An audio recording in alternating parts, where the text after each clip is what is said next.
Buen día, el día de hoy les estaremos hablando sobre lo que es la dilución en pediatría.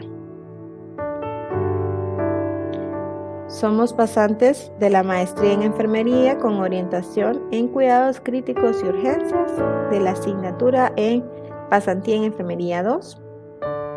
Nuestro grupo son los integrantes Alma Montoya, Bessie Martínez, Magali Vázquez, Jocelyn Romero, Lesbia Cárdenas y Nelson Varela. Integrantes del grupo número 5. Como introducción, pues sabemos que existen diferentes grupos poblacionales y dentro de estos, los pacientes pediátricos que son de suma complejidad en relación a la dilución de fármacos, que implica exactitud, precisión y cumplir con los estándares internacionales discutidos y aprobados como normativas internacionales. Dentro de los criterios generales se encuentran los tipos de sueros en los que se diluyen los fármacos, los correctos que son fundamentales en este proceso, ya que sabemos que según varios autores existen diferencias significativas en la absorción, distribución, metabolismo y excreción farmacológica de adultos y niños, por lo que en estos últimos hay que tener un estricto cuidado en las dosis mínimas y las velocidades de infusión. Es importante recalcar que debemos tomar en consideración la conservación de los fármacos, la temperatura y la luz. Esta última haciendo énfasis en aquellos que son fotosensibles, sin dejar a un lado su fecha de caducidad y el almacenamiento, que influye de manera significativa para su efectividad. Con la finalidad de abordar el tema de manera integral, hablaremos de algunos subtemas estrechamente relacionados, entre ellos los 10 correctos, las consideraciones especiales en la dilución de fármacos en pediatría y los fármacos de especial interés. Sabemos que es de vital importancia, previo a la realización de la dilución de los medicamentos, el lavado de manos antes de preparar y administrar los medicamentos. Los 10 correctos en la preparación y administración de los medicamentos.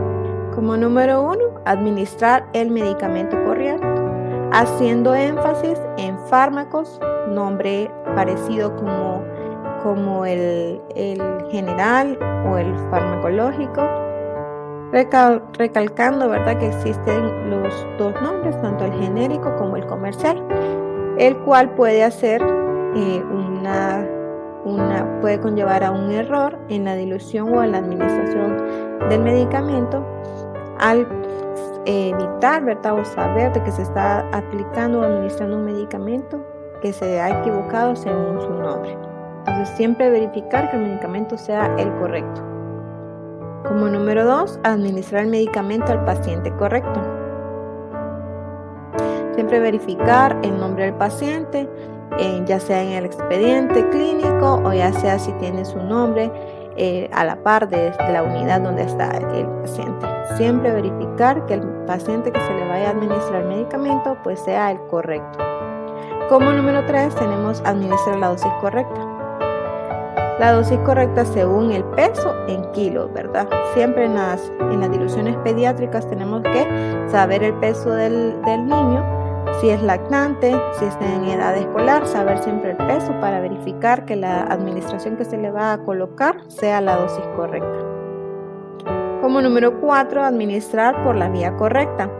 Existe un mismo fármaco, ¿verdad?, con diferentes presentaciones como vía oral, intramuscular, intravenosa, pero al administrarse por la vía incorrecta puede generar graves complicaciones. Por eso debemos de verificar que la vía sea la correcta y según la indicación que el médico ha escrito en nuestro expediente clínico también, ¿verdad? Siempre verificar que la administración que se vaya a cumplir esa indicación sea por la vía correcta. Como número 5, administrar a la hora correcta. Cada fármaco posee una vida media específica que está estrechamente relacionada con el horario de la administración. Como número 6, informar al paciente sobre los medicamentos. Siempre debemos de educar al paciente sobre el medicamento que se le va a administrar y cuál es su función, cuál es la finalidad, cómo ese contribuirá en la recuperación de la salud, y en los casos pediátricos se educa a los padres también. Como número 7 de los 10 correctos, la velocidad de la infusión correcta. Es muy importante que nosotros verifiquemos que la velocidad de la infusión sea la correcta y la establecida según indicación del médico, porque no vale solamente decir se lo voy a administrar y es un bolo, sino que tenemos que estar seguros de cuánta es la dosis que tiene el paciente según la velocidad que nosotros vayamos a colocar en la bomba de infusión. Cada medicamento se debe pasar en un tiempo establecido y lo debemos cumplir estrictamente. Trata de siempre calcularlo mediante la bomba de infusión o contando las gotas por minuto, ¿verdad? Con un contagotas que debe de caer. Entonces siempre estar segura de que la dosis según la velocidad de infusión que se está cumpliendo es según la que está indicando el médico según la velocidad de infusión. Como número 8, registrar los medicamentos indicados. Siempre hay que registrar correctamente la administración del medicamento en la historia clínica para evitar errores y no equivocarse. Siempre registrar. Aprovechando, ¿verdad?, que tenemos en algún momento específico, algún tiempo, registrar en el expediente clínico, porque lo que es medicamento que se cumple, ¿verdad?, tiene que estar siempre registrado en el expediente clínico, porque lo que no se escribe es como que no se ha administrado. Entonces siempre recordar de que es importante para evitar un problema también legal futuro, y también saber de que con esto nosotros estamos dejando nuestro trabajo escrito, ¿verdad? Como número 9, el conocimiento sobre las alergias o interacciones farmacológicas. Verificar siempre, preguntar a los padres o al mismo paciente, ¿verdad? En este caso, que son diluciones en pediatría, pues consultar a los familiares o al personal, el paciente, ¿verdad?, el responsable, el encargado de cuáles son las alergias o las interacciones que tiene el niño con los fármacos, si ha presentado algún enrojecimiento, algún rash, verificar de que los padres sepan y entiendan, ¿verdad? En algunos casos no comprenden cuando consultamos este tipo de situaciones, pero ser lo más claro posible para que ellos nos especifiquen si los niños tienen alguna alergia y así pues nosotros evitar un problema con el niño. Siempre estar en constante vigilancia al momento también de que se administran los fármacos, ya que tenemos que saber cuál es la respuesta, ¿verdad?, a la medicación que se le está administrando al niño. Y así pues evitar en el caso de una reacción alérgica, las cuales pueden ser fatales en el caso de los niños, ¿verdad? Siempre estar en constante vigilancia cada vez que vayamos a administrar un medicamento, más específicamente con sumo criterio delicado, ¿verdad?, que son en la dosis en pediatría. Y como el último paso, pues el seguimiento post-administración. Valorar siempre, ¿verdad?, la respuesta que tenga al fármaco el niño, ¿verdad? Si cambia su coloración, si el niño pues lo miramos de que empieza a presentar náuseas o vómitos, o el niño presenta inflamación, alergia. Entonces debemos estar con una constante vigilancia y chequear siempre la respuesta a la medicación administrada, que sea la esperada, ¿verdad? Porque siempre tenemos que estar pendientes, ya que en pediatría pues es un poco más delicado. En caso de que no haya ninguna reacción alérgica, ¿verdad?, tenemos que todo escribirlo, ¿verdad? Siempre registrarlo, ya que si nosotros tenemos una reacción alérgica, pues registrarlo en nuestro expediente clínico y monitorizar siempre la temperatura corporal tras la administración. Por ejemplo, si es un paracetamol, ya que el niño ha presentado fiebre, pues ver si baja la temperatura y siempre tenemos que reportar al médico, ¿verdad? Otra es vigilar los posibles efectos adversos tras la administración de un fármaco, como el caso de las reacciones alérgicas, ¿verdad? Que estas pues pueden ser fatales.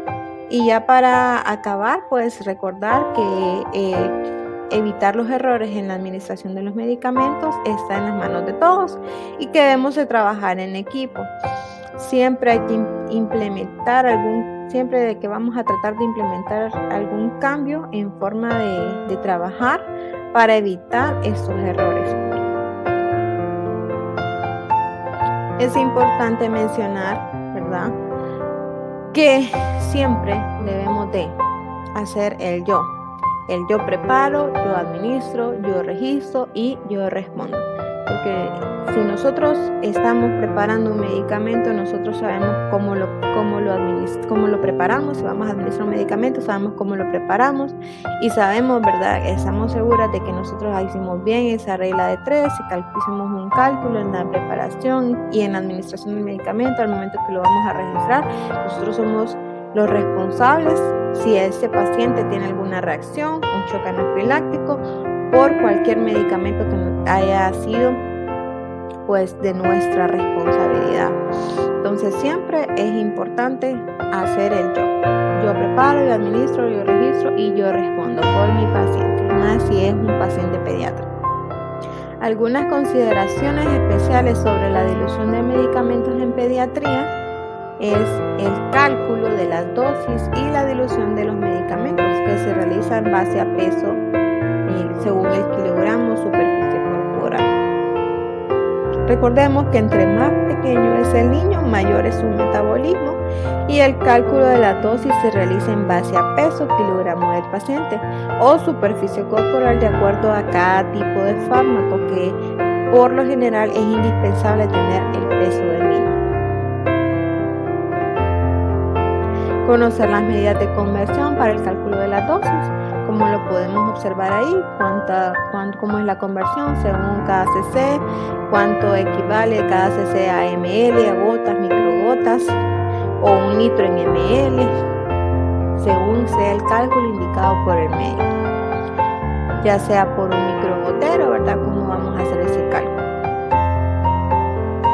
Y la regla de 3 para el cálculo de la dosis, que según la regla de 3 es el procedimiento que se realiza para obtener la dosificación indicada en forma exacta, aún en cantidades muy pequeñas, y así evitar reacciones adversas por concentración de fármaco. Entonces la regla de 3 es la cantidad buscada del fármaco por el volumen total entre la cantidad total del fármaco a la mano.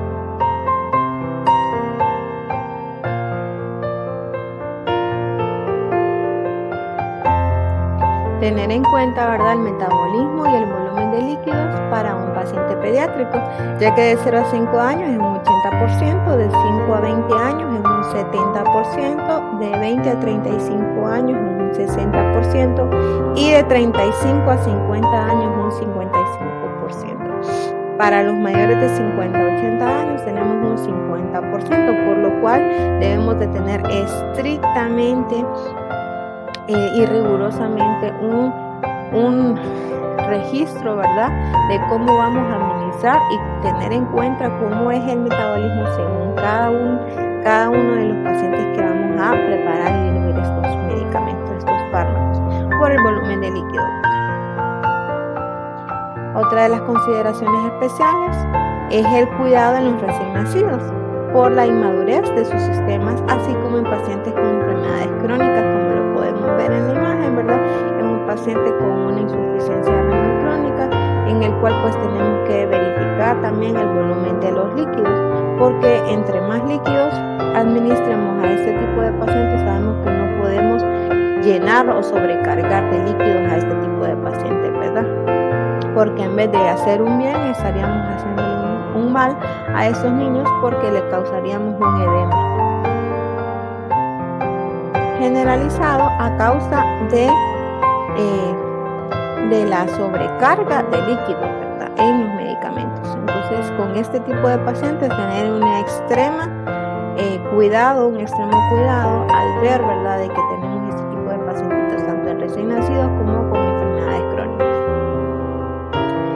Aquí pues pueden observar una tabla de diluciones donde está cada medicamento, cada fármaco según el kilogramo de peso, cómo se tiene que diluir, la vía de administración y con qué medicamentos es incompatible. Como uno de los medicamentos que tenemos en esta tabla de diluciones, ¿verdad? Tenemos lo que es el fenobarbital, que es de 5 a 10 miligramos por ml. La aplicación rápida puede producir una depresión respiratoria o somnolencia, por lo cual debemos tener cuidado con este fármaco. Otro de los medicamentos que tenemos acá es la digoxina, que es de 50 a 100 microgramos por ml y es estable a 10 días a temperatura ambiente, ¿verdad? Tenemos varios fármacos, los cuales los pueden observar ustedes, cómo es su dilución, cómo es según las interacciones que tiene con cada medicamento, con cada fármaco. Tenemos acá también la iosina, que es de 1 a 10 miligramos por ml, y los efectos secundarios son los problemas de la visión y boca seca. Entonces son consideraciones que tenemos que tener en cuenta con cada fármaco, el cual vayamos a preparar o diluir para cada niño. Este es otro cuadro, ¿verdad?, que nos los compartió la licenciada Marta Dila González Flores de la UCI Pediátrica, el cual es un cuadro de compatibilidad de medicamentos de uso común en UCI con diferentes soluciones para empleo intravenoso en infusión continua. Podemos ver que son varios fármacos, ¿verdad?, en los cuales especifica con cuáles medicamentos se pueden utilizar alternativamente y con cuáles pues no, o con qué soluciones se pueden utilizar idóneamente. Por ejemplo, tenemos la solución salina al punto 9, la solución salina al 45, el suero dextrosado al punto 5, tenemos el suero mixto al punto 9, el suero mixto al punto 45, el lactato Ringer o el lactato más dextrosa al 5%. Entonces son uno de las consideraciones que también debemos de tener en cuenta, ¿verdad?, para hacer el uso o el empleo de estos fármacos con estas soluciones, con estos sueros o cristaloides. Como por ejemplo tenemos la adrenalina, donde las 3X es una solución ideal para disolver en el medicamento. Lo podemos observar que la adrenalina se puede disolver en todos los sueros o todas las soluciones cristaloides que están representadas en este cuadro, a diferencia de la furosemida, ¿verdad?, que en el suero mixto al punto 9 pues no debe de emplearse, ¿verdad?, la dilución en este medicamento. Entonces ese es un tipo de ejemplo de las consideraciones que debemos tener y tomar en cuenta al momento de hacer esta dilución de medicamentos. Algunos de los medicamentos que se administran en infusión, que son por microgramo o kilogramo de peso, según el minuto, pues es la dopamina, la adrenalina, la noradrenalina, la dobutamina, milrinone, levosimendan, nitroglicerina y el nitroprusiato de sodio.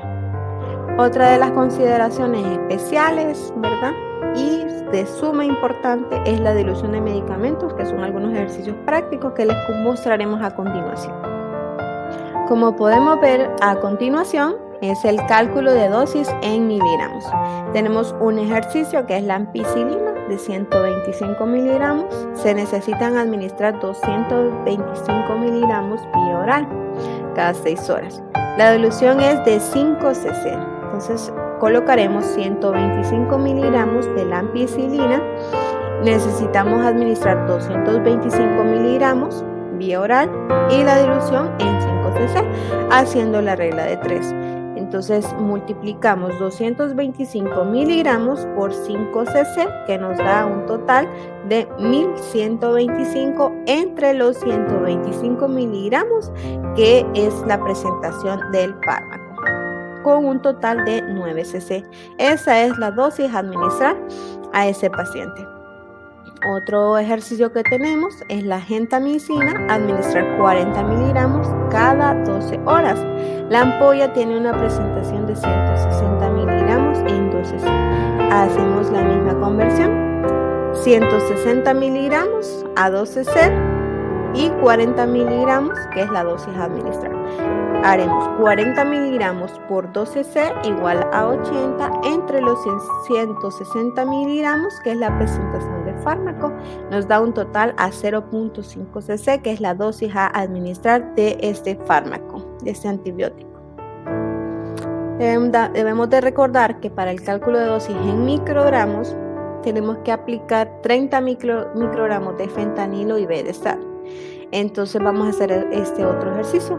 El frasco es de 0.5 miligramos en 10 cc, por lo que hay 0.05 miligramos por cc. Entonces debemos de pasar los miligramos a microgramos. Un miligramo es igual a 1000 microgramos, que es lo que hablábamos anteriormente de las conversiones, que también son consideraciones especiales y cruciales que debemos de manejar en esos pacientes pediátricos. Entonces vamos a hacer la conversión 0.05 miligramos por 1000, que son los microgramos, igual a 50 microgramos por cc, lo que nos dará 50 microgramos menos 1 cc igual a 30 por 1 entre 50 es igual a 0.6 cc. Esa es la dosis que nosotros vamos a administrar a ese paciente. Otro ejercicio para el cálculo de dilución. Vamos a administrar 300 miligramos de piperacilina más tazobactam IV cada 6 horas. El frasco es de 4.5 gramos diluido en 20 cc de solución salina. Entonces vamos a hacer la conversión. 4.500 miligramos menos 20 cc igual, ¿verdad?, a 300 por 20 cc, que es la dilución de la solución salina, igual a 6.000 entre 4.500, que es la presentación del frasco. Esto nos da un resultado de 1.33 cc, que es lo que necesitamos del frasco. Recordar que debe de quedar diluida a 20 miligramos por ml para aplicar al paciente. Son 300 miligramos entre 20 cc igual a 15 cc. Los 300 miligramos, que es 1.33, que ya lo habíamos hecho la conversión anteriormente, deben quedar diluidos en los 15 cc de solución salina al 9%. Les agradecemos de antemano su valioso tiempo y su atención en esta presentación. Esta fue alguna de la literatura que nosotros pues estuvimos investigando, las bibliografías, y esperamos que haya sido de mucho interés de su parte. Muchas gracias, les agradecemos atentamente. Número 5. Feliz día y muchas gracias.